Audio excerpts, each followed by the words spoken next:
Brothel safe. Brothel safe. Yeah, the important stuff.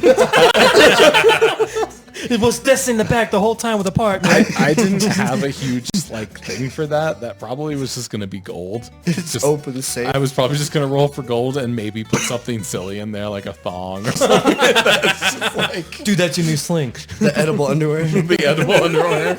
It probably would have been something crazy, like stupid like that. Oh, man. That's fine. But the lighthouse. Yeah. So that whole thing. Story time? I mean, that came about.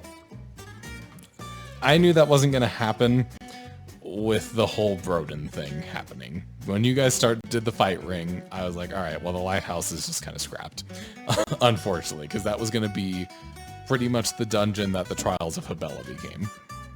Oh. So it was going to be, you guys were going to hear from guards, figure out that Bolton was going to return. The attack wasn't going to happen that night.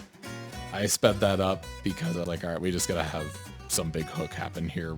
So, you know, the story can just start for the whole campaign.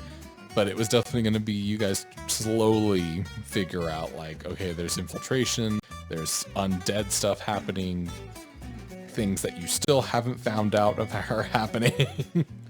And then, yeah, you would end up being able to... Broden would come into it because he technically had, like, the path to the lighthouse that would take you under the water.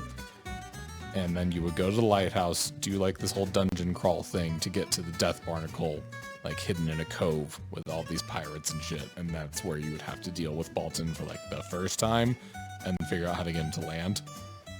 But that's what I had in mind. But I'm glad the way it turned out. I feel like it worked out a lot better to just have absolute chaos